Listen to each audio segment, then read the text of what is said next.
यामध्ये सन्माननीय ज्येष्ठ ॲडव्होकेट कपिल सिब्बल साहेब यांनी जी सर्वोच्च न्यायालयामध्ये आर्ग्युमेंट केली त्यांनी त्यांची बाजू मांडली आहे. पण त्याच्यामुळं अमुक होईल तमुक होईल हे सगळं मीडियामध्ये चाललं आहे. कुठल्याही बाबतीमध्ये मी सहमत नाही. मुळामध्ये आमचाही अभ्यास आहे. नाण्याला दोन बाजू असतात.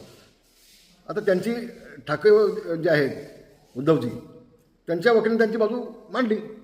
आता एक आठवड्यानंतर आमचा वकील आमची बाजू मांडेल आणि ती बाजू ज्या वेळेला आपण सगळ्यांनी ऐकते महाराष्ट्र ऐकेल त्यावेळेला वास्तव काय ते लोकांना कळेल ना. ही फक्त एक बाजू आहे नाण्याची. गंमत अशी आहे की पक्ष कुणाचा. एक गोष्ट मी आपल्याला सांगतो, पक्ष हा वारसा हक्काने जात नसतो. वारसा हक्कानं तुमची मालमत्ता जाते. ज्या दिवशी उद्धवजींनी काँग्रेसची साथ पकडली, शिवसेना प्रमुख माननीय बाळासाहेब ठाकरे यांची ती जी कॅसेट आहे शिवाजी पार्कची, की ज्या दिवशी काँग्रेससोबत जाण्याची मला वेळ येईल त्या दिवशी माझा पक्ष मी बंद करून टाकेन, माझं दुकान मी बंद करून टाकेन.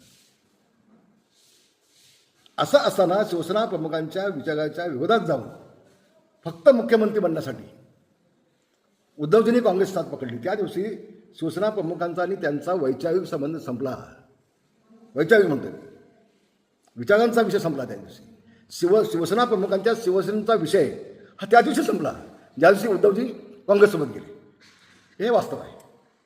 आणि आम्ही शिवसेना प्रमुखांची विचारधारा सोबत घेऊन त्यांची शिवसेना सोबत घेऊन पुढे चाललो. हिंदुत्वाची भूमिका घेऊन. या दोन गोष्टी आपण लक्षात घ्या. पहिल्यांदा ह्याच्यावरती कोणी काय बोलतच नाही. ह्या विषयावरती कोणी काही बोलत नाही. आणि म्हणून 2/3 झाल्यानंतर निवडणूक आयोगानं एकनाथ शिंदेला संमती दिली. नियम आहे. शेड्यूल 10 तुम्ही बघा काय म्हणतं ते. 2/3 आमचा तो संविधानात दिलेला अधिकार आहे एकनाथ शिंदेना तो. आणि पुढचं सांगतो तुम्हाला आम्ही, उद्धवजींकडनं जी एक चूक झाली मोठी ती त्यांनी निवडणुकीला विधिमंडळामध्ये सामावून न जाता त्यांनी 8व्या दिवशीच मुख्यमंत्रीपदाचा राजीनामा देऊन मोकळे झाले. घाबरले ते. या मुद्द्यावरती कोण येतच नाही, कोण पाहतच नाही. बिलकुल होय. विधिमंडळ वेगळं, पक्ष वेगळा म्हणता तुम्ही, घटना म्हणता तुम्ही. तर घटनेमध्ये तर शिवसेना प्रमुखांनी भूमिका पक्षाची स्पष्ट केली होती की आम्हाला काँग्रेससोबत जाणं नाही. ज्या दिवशी जाणार त्या दिवशी सगळं संपलं पक्षाचं. तिथं सगळं संपलं का. आणि 2018ची घटना काय म्हणते, एकनाथ शिंदेची जी घटना जी आहे ती काय म्हणते, त्या दोन्ही ज्या वेळेला समोर येतील आर्ग्युमेंट होईल त्यावेळेला वास्तव समोर येईल ना तुमच्या काय ते नेमकं. त्याच्या आधी कशाला तुम्ही ढोल वाजवत आहे. संजय गाव साहेबांचं कामच आहे ते ढोल वाजवायचं. तर त्याच्यावरती तुम्ही जाऊच नका ना. मग आता या पक्षात जाणार का, त्या पक्षात जाणार का, त्या पक्षात जाणार का, हे प्रश्न विचारण्यापेक्षा आता उद्धवजी पुन्हा तुम्ही काँग्रेससोबत घेऊन गेलात, राष्ट्रवादीमध्ये फूट पडली. मग आता नेमकं उद्धवजी कुठं जाणार आहे त्याचं तुम्ही बघा ना. आम्हाला कशाला सांगताय कुठल्या पक्षात आम्ही काय जाणार ते. चिंता आमची नको. तुम्ही स्वतःची काळजी घेतली पाहिजे. स्वतःचं तुम्ही पुढं काय करणार ते तुम्ही लोकांना सांगितलं पाहिजे. आणि अजून दुसरी बाजू ऐकायची आहे आपल्याला. आम्हाला कसली अडचण नाही. एक सांगतो तुम्हाला पुन्हा एकदा, ज्याच्याकडे मेजॉरिटीचा पक्ष. आज एकनाथ शिंदेंनी 40 आमदार होते, 60 आमदार निवडून आणले. उद्धवजींचे आमदार किती आहेत, 20. मग ज्याच्याकडे 20 आमदार आहेत त्याचा पुढे पक्ष, की ज्याच्याकडे 60 आमदार आहेत त्याच्याकडे पक्ष. काहीतरी विचार होणार की नाही. आणि महाराष्ट्राची जनता कौल कुणाच्या बाजूने दिलाय, एकनाथ शिंदेच्या बाजूने कौल दिलाय की उद्धवजींच्या बाजूने कौल दिलाय, हे देखील तेवढं स्पष्ट आहे. कपिल सिब्बल साहेबांनी एक आर्ग्युमेंट केली की त्यावेळेला आमच्याकडे 20 खासदार होते, पण सत्ता यांच्या गेल्यामुळं सगळे खासदार तिकडे आकृष्ट जटकडे गेले नाहीत, निवडणुकीत पडले. तुम्ही उच्च न्यायालयाची सर्वोच्च न्यायालयाची दिशाभूल करत आहे, खोटं बोलताय. निवडणुकीत पडले, गेले नाहीत. खोटं बोल पण गडून बोल ही भूमिका घेण्यापेक्षा वास्तव हे सुप्रीम कोर्टाला कळल्याच आहे ना उद्याच्या आर्ग्युमेंटनंतर. आता तुमचे 6 खासदार आले एकनाथ शिंदेने पुन्हा. आता खासदार आले तुमचे 6 खासदार तुमचे आले 9 पैकी.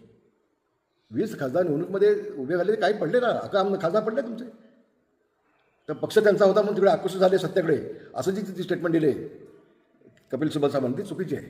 दिशाभूल करणारी आहे, न्यायालयाची दिशाभूल करणारी आहे. म्हणून वास्तव काय आहे ते पण समजून घ्या.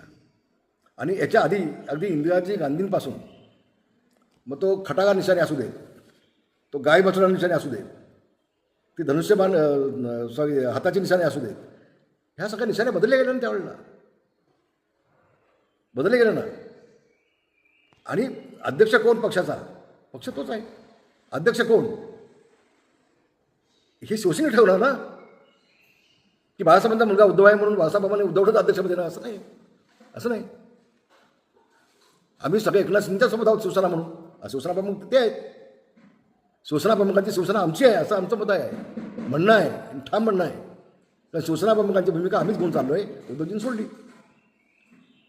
काय म्हणतात 1966 सालामध्ये शिवसेना प्रमुखांनी शिवसेनेची स्थापना केली आणि तुम्ही आम्हाला सांगताय? हे माहिती नाही आम्हाला, आणि आम्हाला एक्सेप्ट आहे ना ते, आम्ही कुठे नाकार आहे कधी?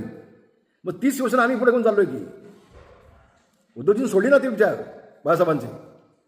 मी तुम्हाला आज खरं सांगतो, ज्यावेळेस शेवटचा निर्णय झाला काँग्रेससोबत जाण्याचा, मुख्यमंत्री होण्याचा, त्या दिवशी मातोश्रीवरती मी उद्धवजींना उभं राहिलो, बोललो, सांगितलं उद्धवजी आम्ही प्रयत्न केले की तुम्ही शिवसेना प्रमुखांच्या विचाराच्या विरोधात जाऊ नका, आपण शिवसेना भाजप म्हणून युती म्हणून निवडून आलो आहे, आपण युती म्हणून काम करून घेऊया.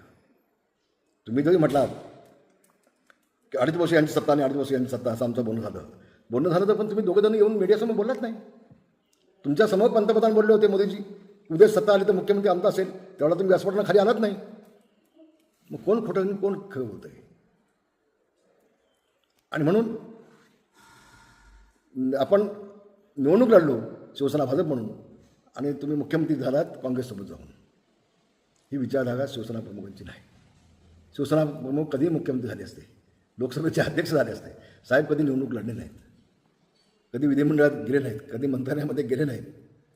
साहेबांची भूमिका ही तुम्ही चालवत नाही ना उद्धवजी, साहेबांच्या नेमकं विद्यार्थी भूमिका घेऊन सुद्धा चालले.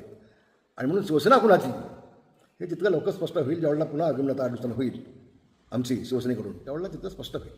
महाराष्ट्र मनामध्ये जे काय चलबिचल झाली असं संजय भाऊ म्हणतात, चलबिचल त्यांच्या मनात झालेली आहे, आमच्या मनात नाही. आम्ही ठाम आहोत, आमचा विश्वास आहे, आमचा न्यायालयावरती विश्वास आहे, आमचा न्यायाधीशांच्यावरती विश्वास आहे, आणि 100% आम्हाला न्याय मिळेल ही खात्री आमच्या मनामध्ये आहे. धन्यवाद. जय हिंद, जय महाराष्ट्र.